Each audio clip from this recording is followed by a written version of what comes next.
Hi, I'm Debra Meiburg and I'm with Ben Cowley of Auntsfield, which is located in Marlborough. Now Ben, you are a viticulturist, general manager of vineyard, you're all about the soil and a little bit about the business? Yeah, got lots of hats. I wear different roles all the time. Yeah, so I suppose my passion really is the viticulture. I really like what the soil does to wines and how you can really create different styles of wine from what you do with the vines themselves. You know, so that I think it's a part of the whole process of wine that we don't hear enough about. Like, there's a big focus on the winemakers. The winemaking, yeah. My brother's a winemaker, so I'd like to take a bit of focus off him and put a little bit on me. Yeah. So it's yeah, for me it's such an important part of what we do, and I think in the sort of more the Western world of winemaking, where we have a lot more control over the process, we've sort of divided the roles up a lot, and the winemaker doesn't have a lot of interaction in the vineyard.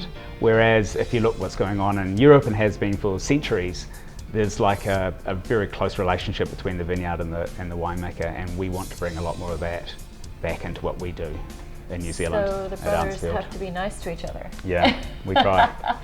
In terms of soil, do you have any special additives or special treatments or anything you do to get your earthworms moving? Yeah, we do. We do have a few little tricks that we do, but it's basically about feeding the soils at the right times with the right products. So we're using EM, which is like a product. It's a bacteria which will actually break down things very quickly and allow sort of fungi to come in afterwards and colonize those areas.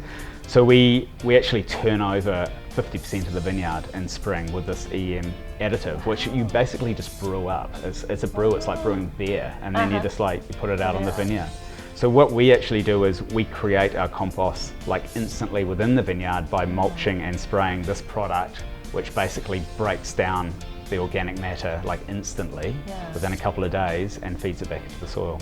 So it's something we've been doing for a long time, and other people are starting to do this as well. So it's just trying to be innovative and thinking about what you're doing, but in a way that you are treading very lightly on the ground as well, because we have to be really, really wary of what we do in the vineyard, keeping off it as much as we can and making sure that, the life stays in the soil.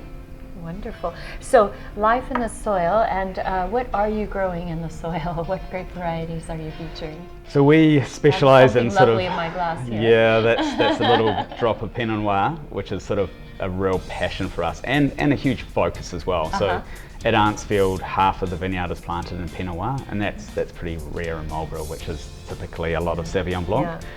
But Auntsfield itself, it's a really interesting single vineyard up at altitude, overlooking the main Warra Valley in Marlborough, and it's got very old clay soils, so different from that typical Marlborough soils where you've got sort of free draining gravels in the lower valley.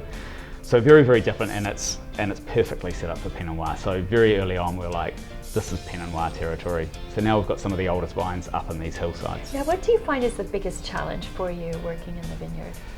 The biggest challenge, I don't know if there's any one bigger than another. It's just driven by sort of seasonal things. So, you know, like frost, that's a major one for us. And literally the vineyard can be wiped out in one bad event, and it will happen one day. So we have to do as much as we can in spring. We have sprinklers and wind machines, and we bring in helicopters when we need to, but that is a particularly sort of quite stressful time when we're really monitoring the weather and working out what's going on. So that's one, and then I suppose leading up to harvest is another one. Just again, it's weather. It's about, you know, rainfall, when you're picking, and those picking decisions just make such a big difference to the wine. So you've really got to be on top of it. Well, I look forward to actually tasting rather than smelling, and thank you so very much. Oh, lovely to meet you. Really lovely to meet you as well. Yeah.